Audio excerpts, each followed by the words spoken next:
Vamos abrir, irmãos, as nossas Bíblias na primeira epístola de Paulo aos Coríntios, no capítulo 1. Primeira epístola de Paulo aos Coríntios, no capítulo 1. E vamos proceder a leitura a partir do verso de número 26 em diante. Assim nos diz o Senhor por meio da sua palavra. Irmãos, reparai, pois, na vossa vocação, visto que não foram chamados muitos sábios segundo a carne, nem muitos poderosos, nem muitos de nobre nascimento. Pelo contrário, Deus escolheu as coisas loucas do mundo para envergonhar os sábios, e escolheu as coisas fracas do mundo para envergonhar as fortes. E Deus escolheu as coisas humildes do mundo e as desprezadas e aquelas que não são, para reduzir a nada as que são, a fim de que ninguém se vanglorie na presença de Deus. Mas vós sois dele em Cristo Jesus, o qual se nos tornou da parte de Deus sabedoria e justiça e santificação e redenção, para que, como está escrito, aquele que se gloria, glorie-se no Senhor. Que o Senhor assim nos conduza por meio da sua palavra, conforme lemos nesta noite.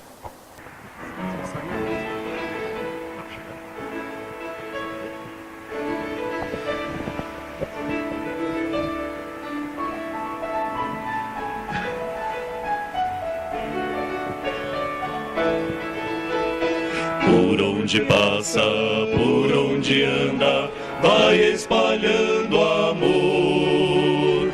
Muitos o seguem pela Judeia, querem obter favor.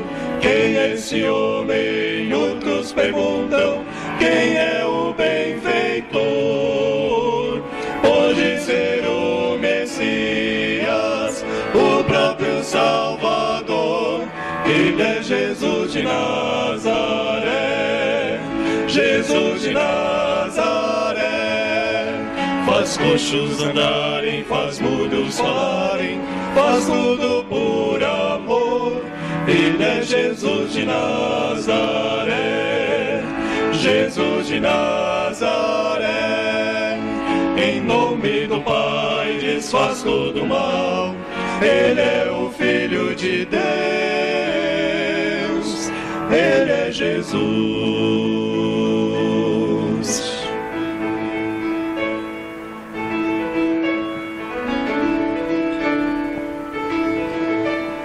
Ele é o Cristo, vive pregando, anunciando a paz. Suas palavras têm um encanto e um poder sem par.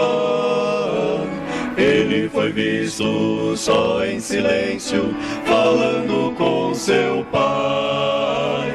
Nunca se achou cansado para fazer o bem.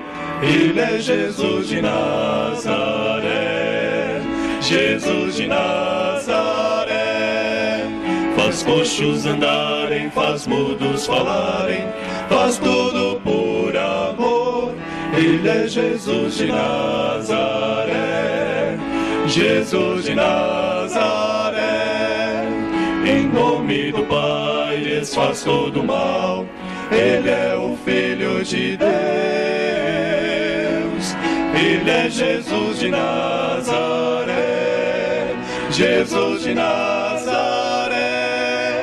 Faz coxos andarem, faz mudos falarem, faz tudo por amor. Ele é Jesus de Nazaré, Jesus de Nazaré. Em nome do Pai desfaz todo mal, Ele é o Filho de Deus, Ele é Jesus.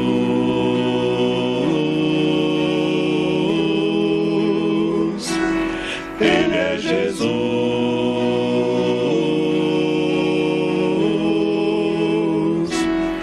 Ele é Jesus.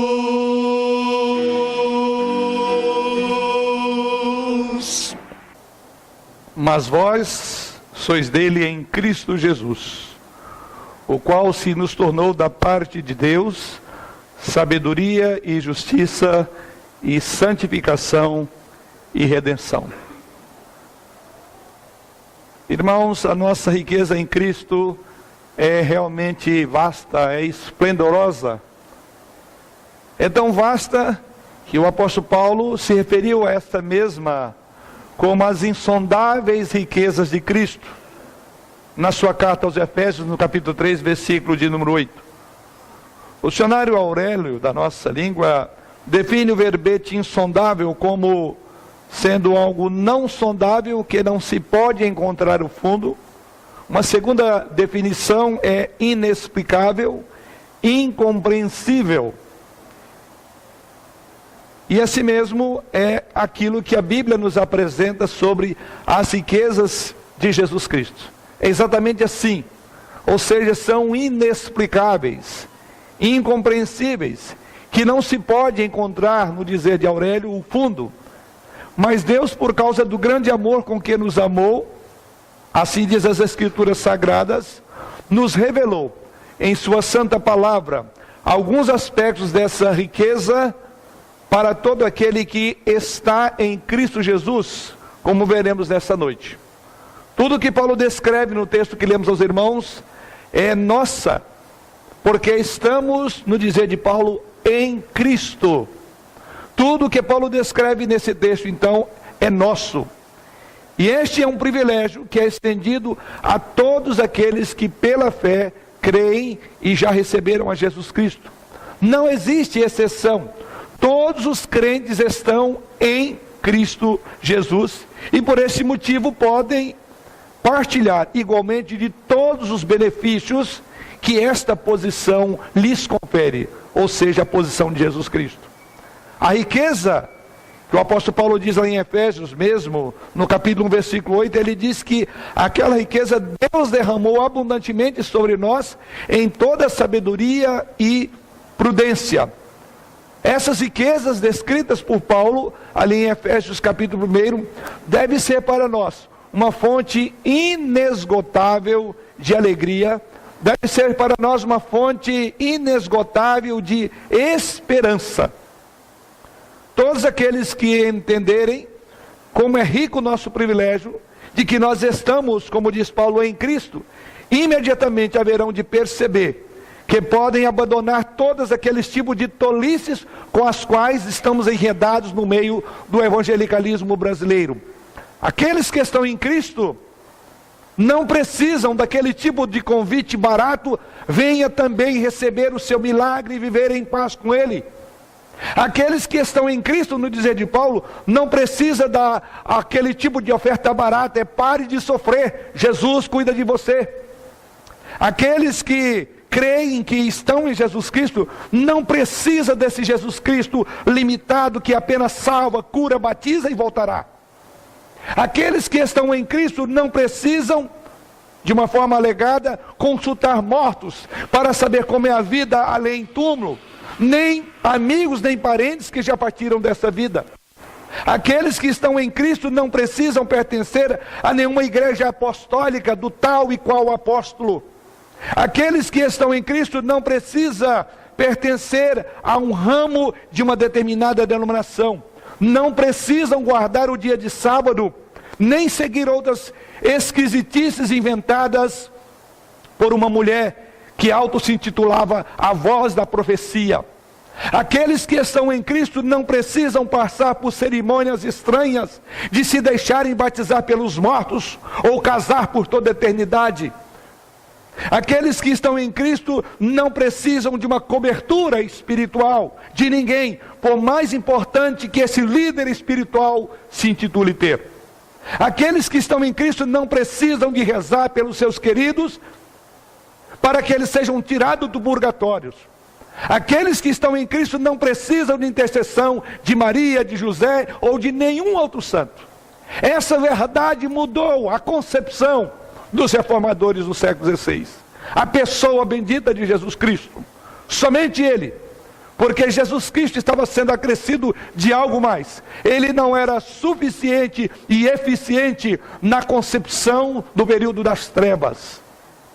E é exatamente por essa razão que os reformadores levantaram, dentre os seus 5 solas, as 5 afirmações, de que somente Jesus Cristo, solos Christus, a nossa riqueza em Cristo, solos Christus, é o tema da nossa mensagem essa noite.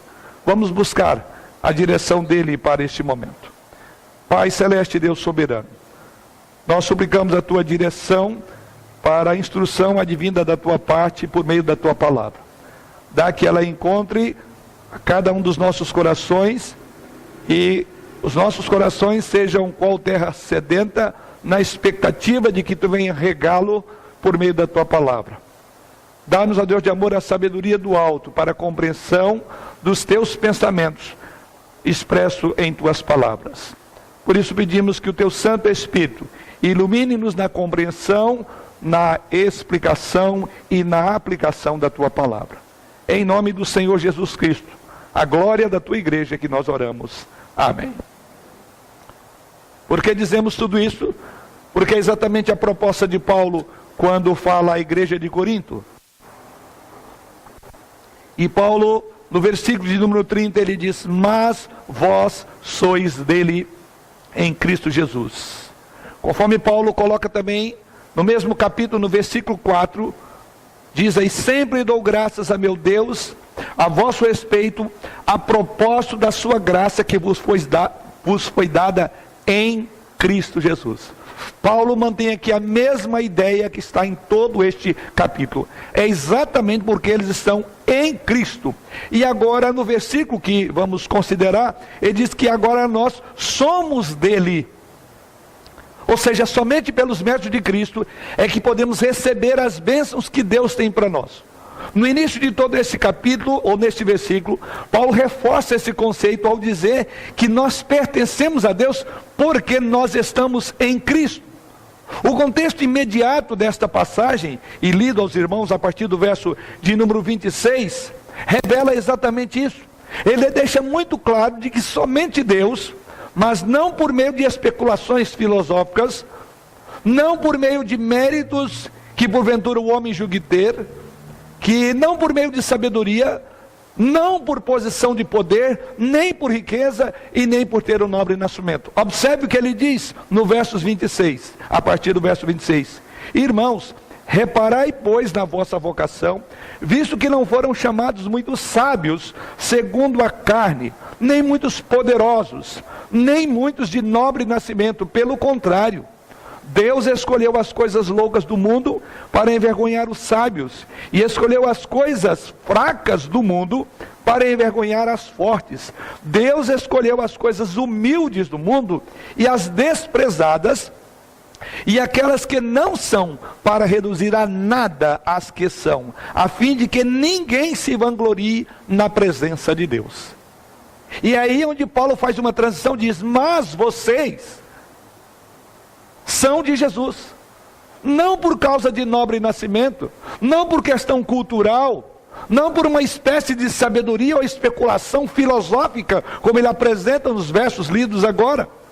O que Paulo está dizendo é que nós somos de Deus exclusivamente porque Deus é misericordioso, e Deus estende os privilégios alcançados por Jesus Cristo para nós. Somos a obra de Jesus Cristo, é nossa, por graça de Deus. Tudo que somos é pela graça.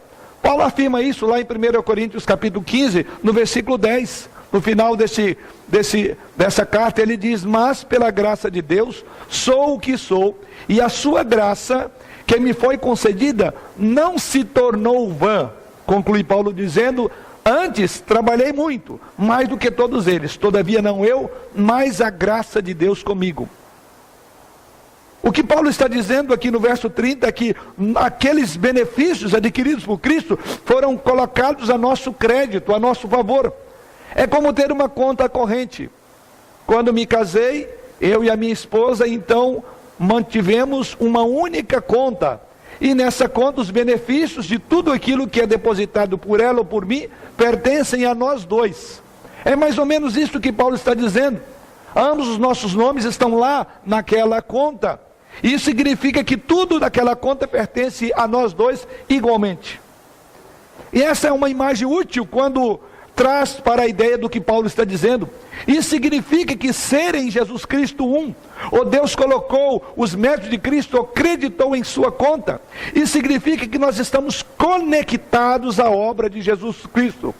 E que tudo aquilo que pertence a Jesus Cristo, agora pertence também àqueles que Deus, pela sua livre graça, não por sabedoria humana, não por capacidade humana, não por nobre nascimento, não por nomes especiais, mas Deus decidiu acreditar na conta desses que Ele chamou a si, acreditar na conta dessas pessoas a obra de Jesus Cristo. E não estamos falando aqui apenas de dinheiro, ou de dinheiro propriamente dito. Veja, porque Paulo diz que o que Deus creditou na conta sua é que a sabedoria, a justiça, a santidade e a redenção foram colocadas na sua conta. Quando nós estamos então unidos a Jesus Cristo, no dizer de Paulo, isso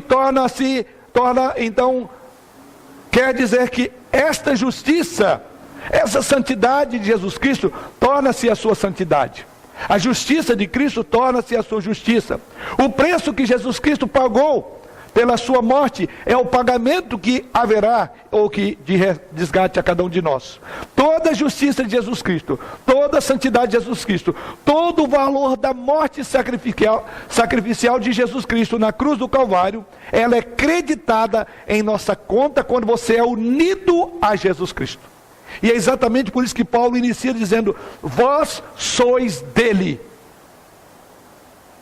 É crucial para todos nós, é crucial para cada um de nós, em particular, que você entenda que essa justiça, essa santidade que veremos, são todas as coisas das quais nós precisamos, e nós não as temos por conta própria. Nós não temos crédito nenhuma dessas graças que vemos em Jesus Cristo. Se nós nos tornamos cristãos, foi por agenciamento não humano, mas agenciamento do próprio Deus. E Paulo deixa isso muito bem claro, de que toda pretensão, de que toda arrogância, de que toda soberba devem ser deixadas de lado, porque não há nada que não tenhamos recebido. 1 Coríntios mesmo, no capítulo 4, verso 7, ele diz: pois quem é que te faz sobressair? E que tens tu que não tenhas recebido? E se o recebeste, por que te vanglorias como se o não tiveras recebido? O que Paulo diz é pela graça de Deus. E é assim que Paulo introduz essa parte extraordinária do texto que temos diante de nós, que é em Jesus Cristo. Deus colocou isso na sua conta. Em Cristo Jesus, ou seja, por intermédio dele, ou da obra já consumada dele, é que essa graça foi estendida a você. O apóstolo João também fala sobre isso em João, no Evangelho, no capítulo 1, versículo 17, ele diz: porque a lei foi dada por intermédio de Moisés, a graça e a verdade vieram por meio de Jesus. A graça e a verdade vieram por meio de Jesus. Por isso que é muito precioso, é muito rico essa expressão do versículo 30, em Jesus Cristo. Porque a graça, no dizer de João, a misericórdia veio por meio de Jesus Cristo.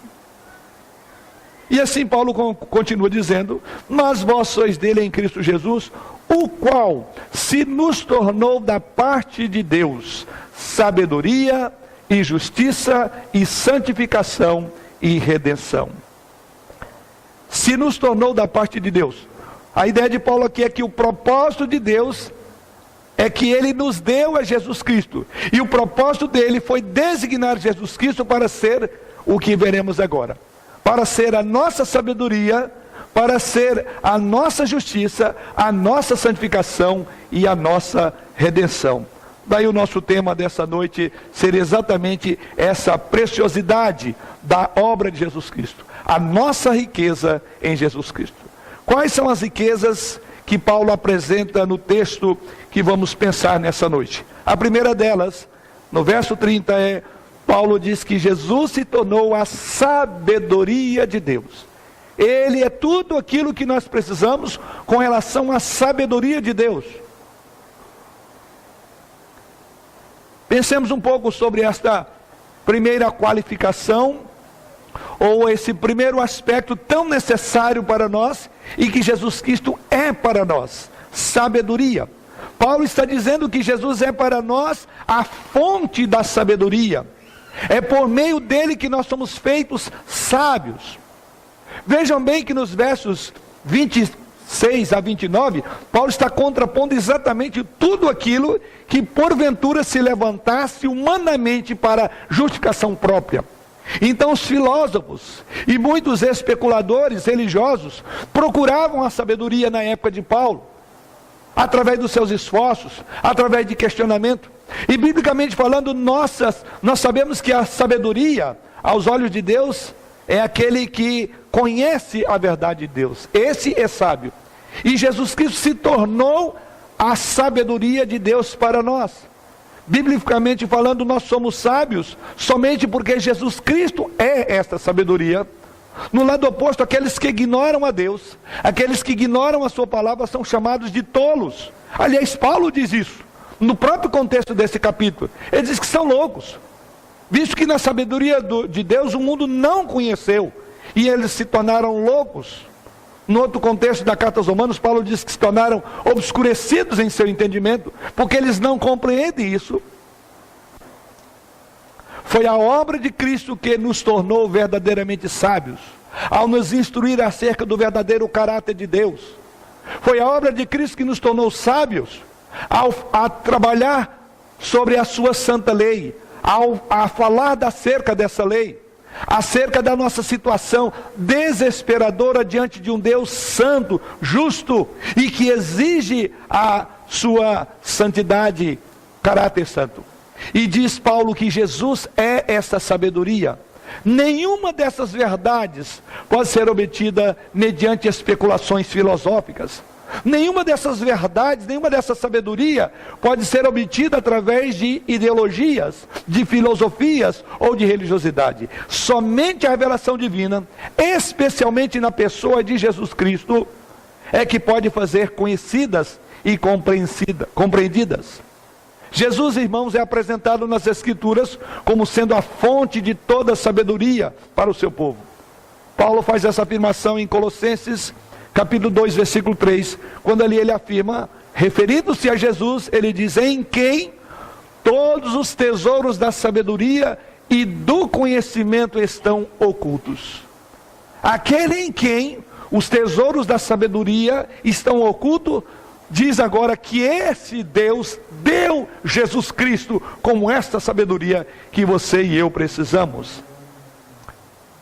Essa verdade pode ser aplicada em todo o Novo Testamento, em toda a Escritura. Cristo se tornou sabedoria de Deus ao comunicar a verdade de quem é Deus, a verdade do caráter de Deus, a verdade da sua santidade. Mediante o seu Espírito nós somos ajudados a conhecer a nossa ignorância espiritual. E por isso agora somos feitos sábios para a salvação, no dizer de Paulo, escrevendo ao seu filho na fé Timóteo. Sábios para a salvação. Foi Jesus quem nos fez desistir dos caminhos da perdição e nos ajuda agora a olhar para o caminho de justiça. Por isso que o homem atual, o homem sem Deus, ele não consegue entender e nem discernir a sabedoria revelada nas Escrituras, porque essa sabedoria é dada somente àqueles a quem Deus deu Jesus Cristo, porque Jesus é hoje a fonte de toda a sabedoria. É por isso que nós, como povo de Deus, andamos na contramão da sabedoria popular, porque essa sabedoria do mundo é loucura para Deus. É Jesus quem nos ilumina a mente na hora das perplexidades. É Jesus, com toda a sua sabedoria, que nos guia no caminho da verdade. É Jesus Cristo quem nos conduz nas veredas da verdadeira sabedoria. E Paulo diz, Jesus é a sabedoria que você precisa. Porque o homem sem Jesus é um ignorante, é louco, é tolo, no dizer da própria Escritura. Veja bem no verso de número 20. Onde está o sábio? Onde está o escriba? Onde o inquiridor desse século? Porventura não tornou Deus louca a sabedoria do mundo? E olha a afirmação do verso 21. Visto como na sabedoria de Deus o mundo não o conheceu por sua própria sabedoria, aprove a Deus a salvar os que creem pela loucura da pregação.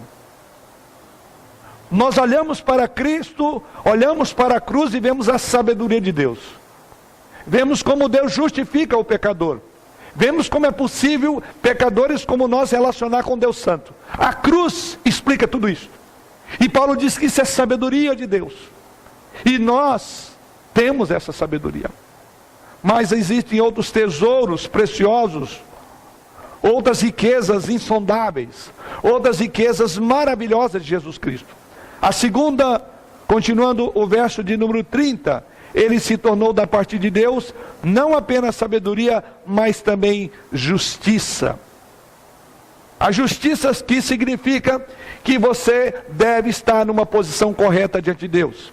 Justiça que significa dizer que se Deus julgar a sua vida, Ele o achará inocente e não culpado. Mas isso não é verdade para nenhum de nós aqui presente. Nenhum de nós é justo. Somos todos pecadores e, portanto, se Deus olhar nossas vidas, Ele terá de declarar-nos culpados. Então nós precisamos desta beleza, dessa riqueza que temos somente em Jesus Cristo.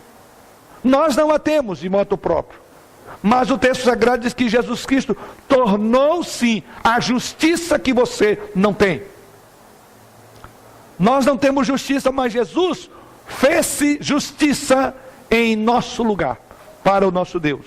Jesus é perfeitamente justo, e Ele é perfeitamente obediente, foi perfeitamente obediente em toda a relação que Ele teve com o Pai. E quando estamos unidos a Jesus Cristo, no dizer de Paulo, a justiça dele se torna a sua justiça.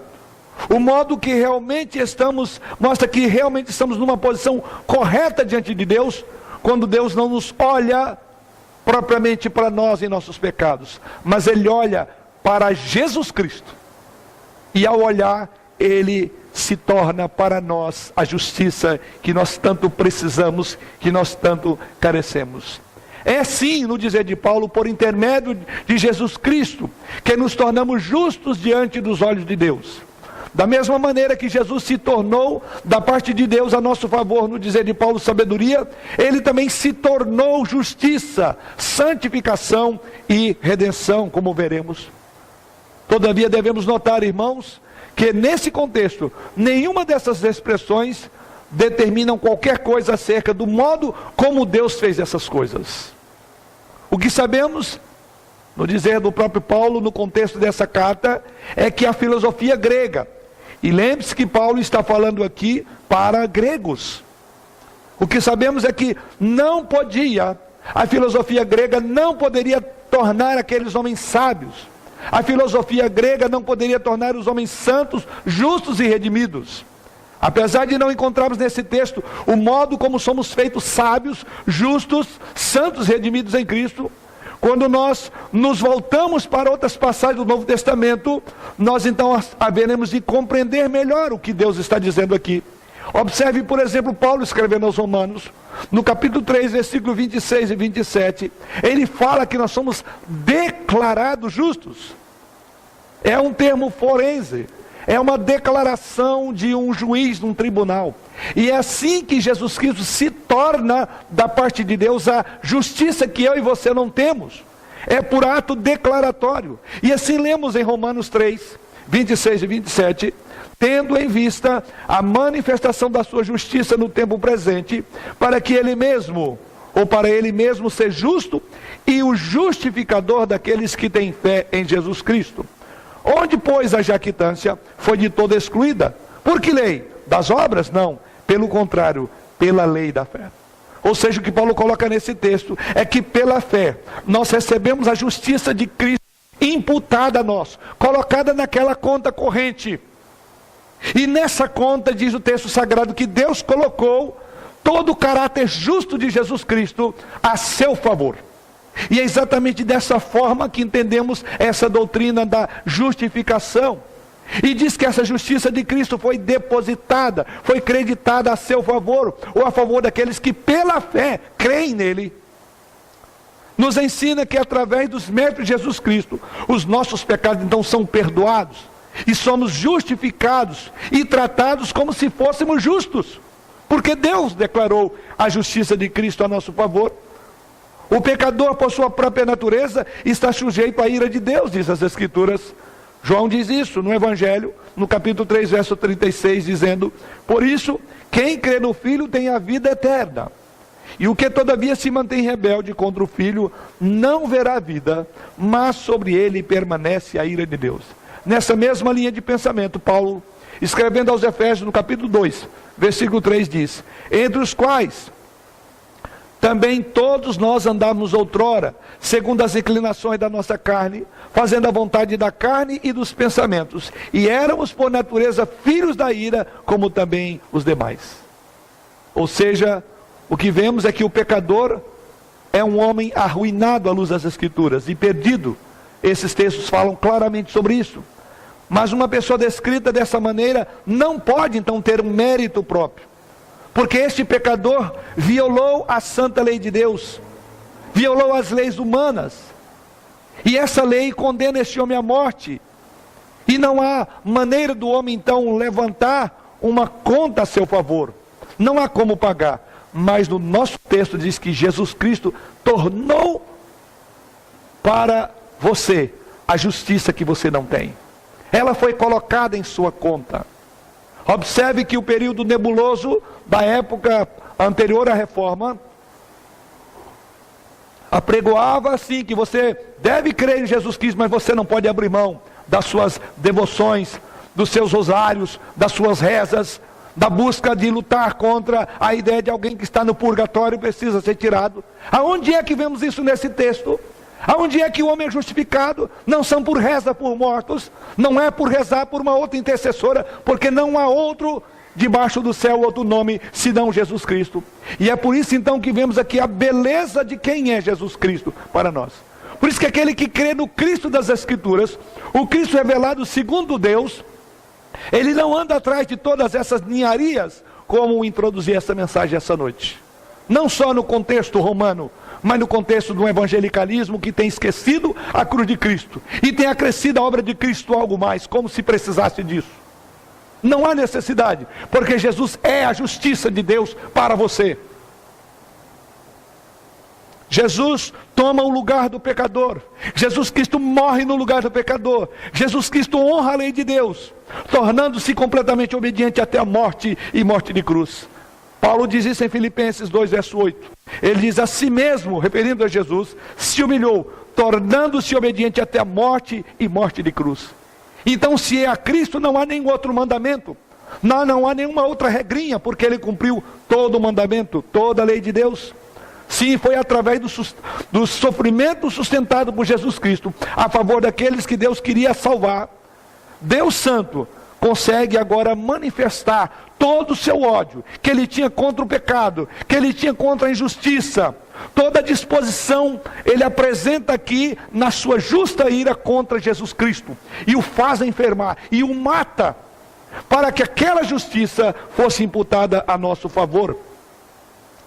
A verdade de Deus é vindicada, a lei de Deus é honrada na cruz do Calvário. E ali na cruz é garantido, todas as vezes que Deus perdoa um pecador arrependido, é para a cruz que ele olha, e quando ele olha você pela cruz, ele vê você um homem justo. Não há necessidade de buscarmos qualquer coisa fora de Jesus. É como se a cruz fosse incompleta. É como se as palavras de Jesus Cristo, as suas últimas palavras na cruz foi: Pai, está consumado. Em tuas mãos entrego o meu espírito. Está terminado, uma expressão forte usada por Jesus Cristo. Está acabado, porque o escrito de dívida que era contra nós, no dizer de Pedro, foi cancelado, foi pago. E aquela justiça é a sua justiça, é a minha justiça. Como essa verdade faz descansar o nosso coração, irmãos. Que verdade preciosa é esta, de saber que somos justos, ou fomos declarados justos, com base na obra vicária, no sacrifício e na justiça que Jesus Cristo teve. E Paulo diz que Deus deu isso para você, Ele colocou na sua conta. Foi Jesus quem suportou toda a dor que o justo castigo de Deus contra o pecado merecia. O apóstolo Pedro diz isso na primeira epístola, no capítulo 2, verso 24. Olha o que Pedro diz: carregando ele mesmo em seu corpo sobre o madeiro os nossos pecados, para que nós, mortos para os pecados, vivamos para a justiça. Por suas chagas fostes sarados. Porque estáveis desgarrados como ovelhas, agora, porém, vos convertestes ao pastor e bispo de vossa alma. Mortos em delitos e pecados, Deus fez cair no madeiro maldito o nosso pecado. Todo mérito alcançado por Jesus Cristo pode agora ser livremente dispensado a todo o que crê. A igreja do século XVI não compreendia essa verdade. Aliás, pregava o contrário dessa verdade. É por isso que Martinho Lutero, em todas as suas penitências, em toda a sua luta para encontrar paz, não conseguia. Até o momento que ele encontrou no texto sagrado: o justo viverá pela fé. É a graça de Deus, não é mérito humano. Porque toda a sua vida, todas as suas penitências, levou ele à agonia. Porque no final da linha ele concluía que ele era pecador. Mas o homem de Deus é aquele que crê que de fato todo o mérito alcançado por Jesus Cristo é dispensado a ele. O preço exigido foi completamente pago. E os benefícios fluem livremente a favor do devedor e do cativo. Paulo diz isso ainda em 1 Coríntios 7, 23. Ele diz assim: por preço fostes comprados, não vos torneis escravos de homens. Que texto maravilhoso! Por preço fostes comprados, não vos torneis escravos de homens. A igreja do período das trevas dizia era Jesus, mas tem algumas outras coisas. Você tem que pagar, você tem que dar dinheiro, você tem que comprar a sua salvação. Você precisa libertar o seu ente querido que morreu, está no Limbus Patrum ou no Limbus Infanto, o local onde ficam as almas dos adultos e das crianças, e você tem que pagar para tirar ela de lá. Que absurdo! Diante da verdade desse texto, Jesus pagou. E é por isso que Paulo, no dizer aqui de Coríntios 23, ele diz: vocês já foram comprados por preço, não tornem-se escravos de homens novamente.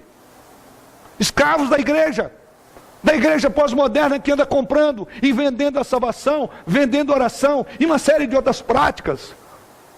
É por isso que precisamos novamente fazer valer o termo que estrondou em todo o período da reforma: solos Cristo. Não é mais só Jesus Cristo. O lixo que foi jogado para fora no século XVI pelos protestantes está voltando para a igreja agora, numa outra roupagem não mais romana, mas de um evangelicalismo barato, açucarado, de misticismos, que é o nosso país. E é por isso então que, como reformados, precisamos continuar lutando pela reforma da igreja. Porque as duras penas do passado foi colocado para fora aquele lixo de todo o paganismo, de toda a paganização. E a igreja está voltando de novo a ser paganizada com essas práticas esdrúxulas, lamentáveis no nosso país. Olhe para as escrituras, só Jesus, ele pagou. Paulo diz: não deixem ser escravos de homens, de ideologias ou filosofias humanas. Foi Jesus quem pagou o preço devido, e Deus reconheceu a dívida plenamente quitada. Na sua conta tinha um déficit significativo. O déficit era tão alto ao ponto que você tinha que morrer. Mas Jesus Cristo pagou. Jesus Cristo quitou o escrito de dívida que era contra nós, que compunha de ordenanças desfavoráveis, no dizer do apóstolo Pedro. Você entende então porque há esta riqueza em Jesus Cristo aqui nesse texto? Ele é a justiça de Deus. Deus se deleita em prometer que todos os benefícios, que todos os privilégios alcançados por Jesus podem ser e de fato são estendidos a todos os crentes em Jesus Cristo. Realmente é magnífica a nossa riqueza em Cristo nesse texto. Isso então deve nos fazer exultar na esperança que temos. Irmãos, é somente pela fé que nós pecadores somos unidos a Jesus Cristo e reconhecidos dessa maneira, unidos aqui a Cristo pelo Deus Santo e Eterno, que decidiu nos amar apesar de nós. É a união com Cristo, é estar em Cristo que nos torna justos. Não somos justificados por um ato de fé da nossa parte. Se assim fosse, o mérito seria nosso. Nós somos justificados pelos méritos de Cristo. E porque estamos em Cristo, no dizer de Paulo, a própria fé que exercemos, inclusive, que é um instrumento pelo meio do qual esta justiça é colocada na sua conta, diz o apóstolo Paulo em Efésios 2, 8 e 9, a própria fé também não vem de você. Olha o que Paulo diz, Efésios 2, 8 e 9, ela é um presente de Deus para você. Diz o texto, porque pela graça sois salvos mediante a fé, e isso não vem de vós, é dom de Deus, não de obras, para que ninguém se glorie. O grande problema da igreja pós-moderna foi o problema da igreja romana do século XVI, é que ela quer acrescentar algo mais. Ela não confia totalmente em Jesus Cristo, não confia totalmente nos méritos deles, e fica buscando outra maneira de justificar-se. E o fim daqueles que procuram justificar-se por meio das suas obras, não é diferente daquele que Lutero teve, enquanto procurava a sua própria salvação. É uma agonia profunda de alma, é uma inquietação que levará à própria morte. Fora deste fato, não existe nenhum outro fundamento onde possamos sustentar. Não há qualquer esperança, senão da justiça que vem por meio da fé. O apóstolo Paulo em Romanos 5, 1 e 2 diz, justificado, pois, mediante a fé, temos paz com Deus, por meio de nosso Senhor Jesus Cristo, por intermédio de quem obtivemos igualmente acesso pela fé, a esta graça, obtivemos acesso pela fé, a essa graça estamos firmes, e nos gloriamos na esperança da glória de Deus. A nossa salvação, no dizer de Paulo, está completamente garantida em Cristo, porque nós estamos em Cristo e somos completamente reconciliados com Deus. Paulo diz isso em Romanos 9 ainda, capítulo 5 melhor, versos 9 em diante. Veja o que ele diz aí, logo muito mais agora, sendo justificado pelo seu sangue, seremos por ele salvos da ira. Que maravilha essa promessa. Justificado pelo sangue de Cristo, seremos salvos da ira vindoura de Deus. E ele continua dizendo, porque se nós, quando inimigos, somos reconciliados com Deus mediante a morte de seu Filho, olha outra preciosidade, fomos reconciliados por Deus mediante a morte de Jesus Cristo. Ele conclui dizendo, estando já reconciliados, seremos salvos pela sua vida. E não apenas isto, mas também nos gloriamos em Deus, por nosso Senhor Jesus Cristo, por intermédio de quem recebemos agora a reconciliação. Você agora então entende por que Paulo diz que uma outra riqueza gloriosa de Jesus Cristo é que ele é justiça de Deus. Mas passemos ao terceiro e penúltimo riqueza que encontramos em Jesus Cristo. Paulo continua dizendo, e também a santificação. Jesus se tornou da parte de Deus santificação. Santificação aqui significa ser separado. Isso significa que você está separado do pecado e que você está separado para Deus. Isso significa que há pureza em sua vida e que você está vivendo completamente para o propósito de Deus. E novamente, assim como a justiça, isso não é verdade quando diz respeito a nós. Nenhum de nós é santo. Estamos infectados com o pecado. E nós temos nos desviado de Deus, em vez de separar, em vez de aproximar de Deus, nós estamos separados. Então você precisa desta riqueza de Jesus também, que é a santificação. Nós não somos santos, mas Paulo diz, Jesus se tornou da parte de Deus santificação que você tanto precisa. E quando estamos unidos a Jesus Cristo, a santidade de Jesus torna a sua santidade. O seu Espírito vem viver em você e separa você e dá a você a poder para viver vida santa. Por meio de Jesus Cristo nós somos santificados, no dizer de Paulo, ou feitos santos. Isso não quer dizer que somos santos exatamente como Deus em Jesus é santo, mas quer dizer que a obra de Cristo, uma vez aplicada aos nossos corações, nos santifica. Em primeiro lugar, como já vimos, somos santos. Ser santo quer dizer que somos separados deste mundo e para Deus. Em Jesus Cristo, Deus separou você dos demais. O apóstolo Paulo em Efésios 4, verso 22 a 24 diz: no sentido de que, quanto ao trato passado, vos despojeis do velho homem que se corrompe, segundo as concupiscências do engano, e vos renoveis no espírito do vosso entendimento, e vos revistais do novo homem, criado segundo Deus, em justiça e em retidão, procedentes da verdade. Aqui há algo maravilhoso. Diz que ela procede da verdade, a justiça e a retidão. O Espírito Santo de Deus, irmãos, usa a sua palavra para nos conduzir através das tentações, das dificuldades, das provações, das tribulações. E nesse processo Ele nos prepara para uma vida de santificação. A santificação está firmemente baseada na verdade do próprio Jesus Cristo. Ele é. O apóstolo João diz em João, capítulo 14, verso 6 e verso 16: respondeu-lhe Jesus: eu sou o caminho, a verdade e a vida. Ninguém vem ao Pai senão por mim. Eu rogarei ao Pai, e Ele vos dará outro Consolador, a fim de que esteja para sempre convosco. Jesus é a verdade. Jesus é a santificação que eu e você precisamos. Em João 15, 26, Ele diz assim: quando porém vier o Consolador, que eu vos enviarei da parte do Pai, o Espírito da verdade que dele procede, esse dará testemunho de mim. E em João 17, 17, Jesus Cristo diz, na sua oração sacerdotal: santifica-os na verdade, a tua palavra é a verdade. Deus não relaciona-se com pecadores, com imorais, com pessoas que são imundas. E esse texto diz que Jesus Cristo é da parte de Deus a santificação que você precisa.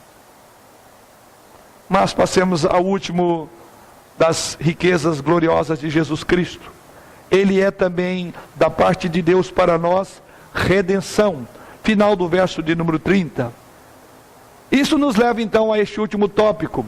Redenção aqui significa comprar de volta ou pagar um preço.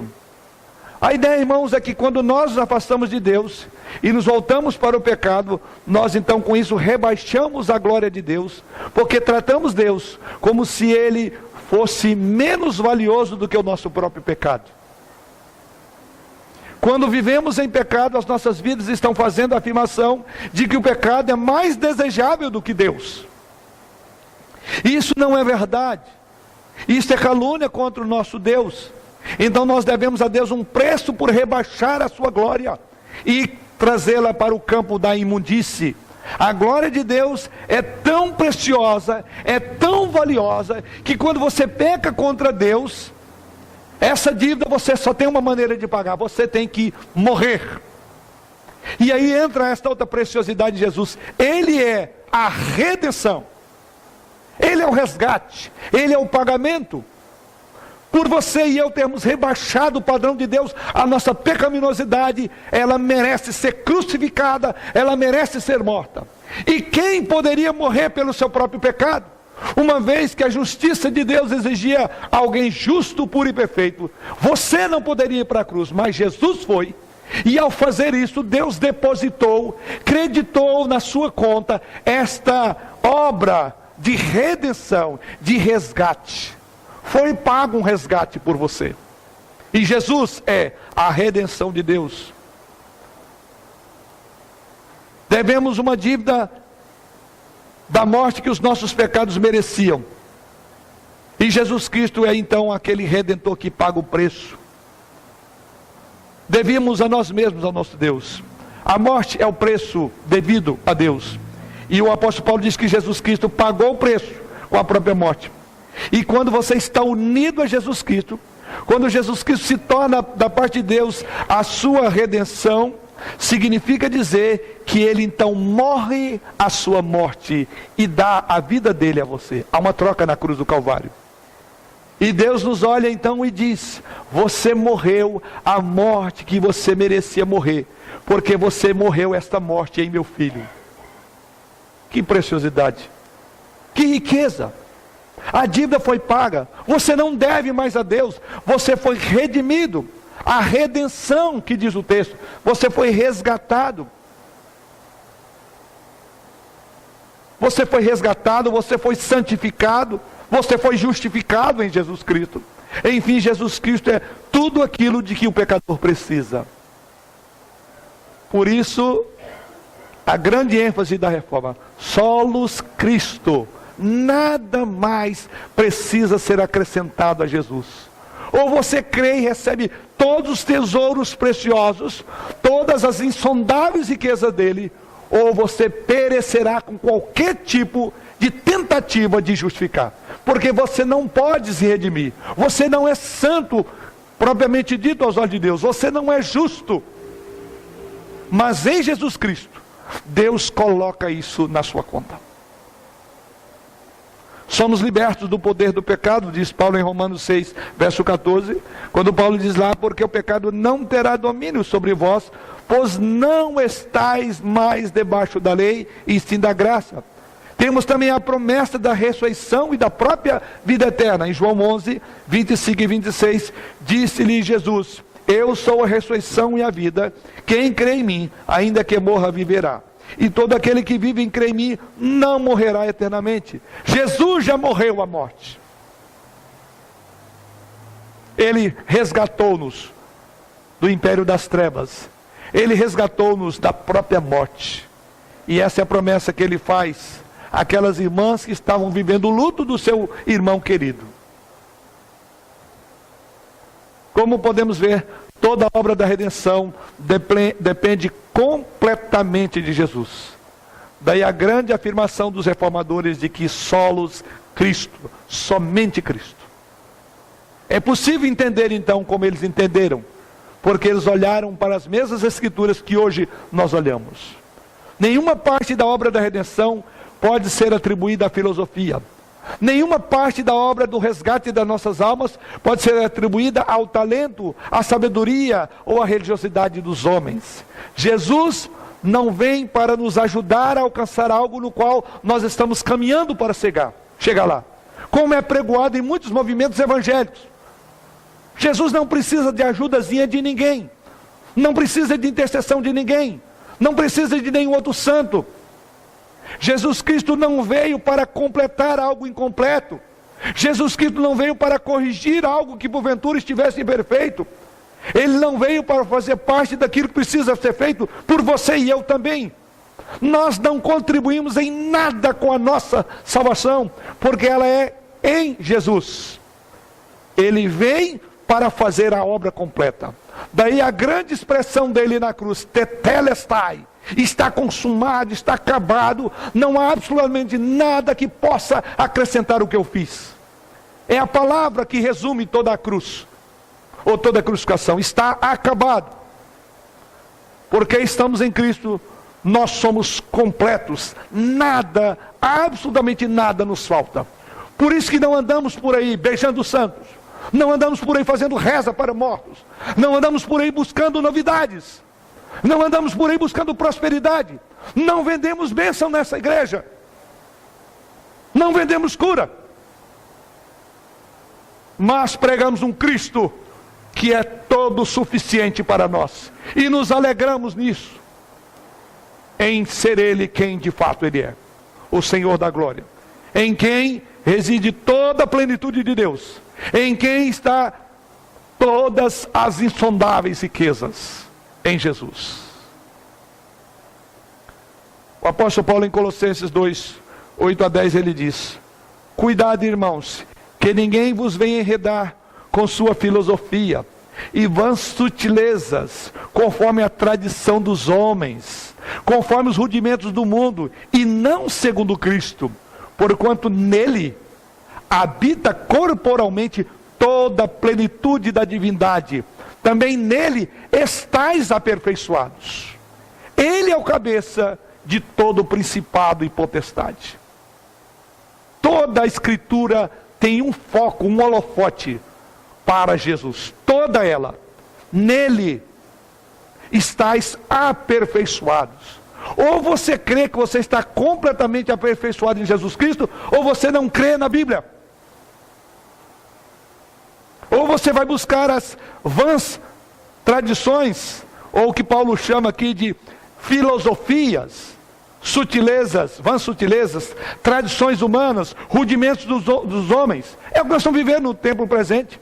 Quantas tradições nessas igrejas, quantas sutilezas, quantas vãs filosofias têm se levantado diante do nosso Senhor Jesus Cristo para ajudar algo.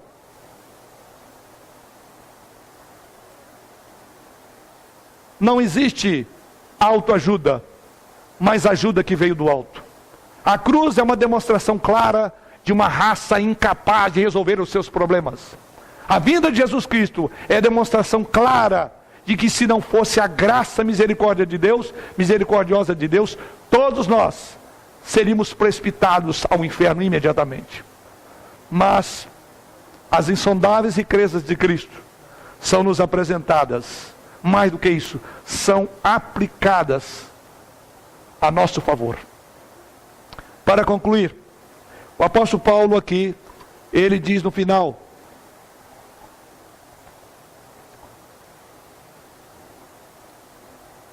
no verso 29, a fim de que ninguém se glorie ou se vanglore na presença de Deus.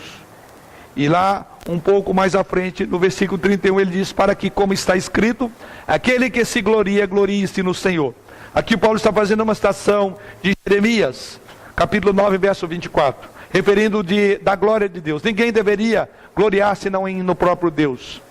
E Paulo conclui dizendo, tudo isso Deus faz, tudo isso Deus fez, para que ninguém chame para si o mérito da sua salvação, mas Ele, o Senhor da igreja, seja glorificado. Paulo está dizendo que nós podemos nos gloriar, mas devemos fazer isto, vangloriar ou gloriar-nos em Cristo. Que a nossa alegria não seja no que podemos fazer por Cristo, mas no que Cristo fez por nós. Quando se trata de salvação, nós não contribuímos, senão com o nosso pecado que faz necessário a morte de Jesus Cristo. Deus faz o resto. Deus é aquele quem escolhe. Deus faz isto, escolhendo aqueles a quem o mundo negligencia. Veja o que Paulo diz nos versos 26 a 27. Deus escolhe os desprezíveis. Não é a sabedoria, não é a glória, não é o poder, não é o nobre nascimento. Paulo diz isso. Deus faz aqui um processo de reverso, porque Ele sozinho é a fonte da nossa salvação. Assim nós cremos no que essa passagem ensina. E ao crer no que ela de fato nos ensina, essa passagem então deve levar-nos a gloriar-nos em Deus. Para que a glória seja dada a Ele. Para que nenhum homem se levante e diga, eu mereci, eu mereço. Não há glória humana, porque Deus é a fonte da nossa salvação. Crer nessa verdade, a implicação prática é de que isso mudará a maneira como nos olhamos para nós mesmos. Isso mudará a maneira como nós falamos de nós mesmos. Isso mudará a maneira como queremos ser justificados por nós mesmos nos nossos atos religiosos na igreja. Alguns de nós falamos tanto sobre nós mesmos, que quase não falamos sobre o Senhor da igreja. O nosso verdadeiro problema é a grande diferença entre a nossa visão e a visão de Deus. A visão de Deus é de que não há nenhum justo, não há nenhum sequer. E aí Paulo conclui, para que, como está escrito, aquele que se gloria, glorie-se no Senhor. O que podemos colocar como aplicação do que aprendemos nessas insondáveis riquezas de Cristo? Primeiro, que esses privilégios devem produzir em nós uma humildade profunda, para que não haja glória. Observe que o que Paulo coloca nos versos 30 e 31 é um contraponto ao que ele coloca nos versos 26 em diante. Não é nobre nascimento, não é a sabedoria humana, mas é Deus. Então essa doutrina, ou essas maravilhosas riquezas de Jesus Cristo, devem impor sobre nós uma profunda humildade. Quanto mais graça, mais humildade deve gerar em nós. Tudo no Evangelho visa humilhar o orgulho do homem. Deus faz esse tipo de milagre para humilhar a humanidade, para que ninguém possa aceitar qualquer coisa para si mesmo. Foi o pecado de nossos primeiros pais. Foi o pecado de Lúcifer, o orgulho. E essa doutrina, essas verdades desse texto, devem levar-nos a uma humildade profunda. Agostinho, quando perguntado quais eram as 3 virtudes mais importantes, ele respondeu: humildade, humildade, humildade. Que essa doutrina leve-nos realmente a entender que tudo vem de Deus. Somos devedores total a Ele. A Deus deve ser dada toda a glória, que foi um outro lema da Reforma: Soli Deo Gloria. É exatamente assim que Paulo fala: solos Christus. E por ser somente Jesus, toda a glória deve ser dada somente a Deus. O objeto do apóstolo aqui é mostrar que o homem de si mesmo não possui bem, porque tudo vem de Deus, e de Deus tão somente por meio de Jesus Cristo. Isso também tem uma outra implicação: é a profunda segurança que temos. Não acrescentamos à nossa fé simples, singela, foco em Jesus Cristo, nada mais. Por isso que não temos na igreja essas práticas esdrúxulas no meio evangélico brasileiro, de tantas invenções humanas, de tantas crendices e superstições, de tantos óleos e unções. Nada, nada, somente a cruz de Cristo. É outra implicação direta do texto, porque Jesus se tornou da parte de Deus. Eu quero que a igreja conclua comigo essas 4 verdades. Jesus se tornou da parte de Deus para nós sabedoria, justiça e santificação e redenção. Por isso a Ele seja dada a glória agora e pelos séculos dos séculos. Amém.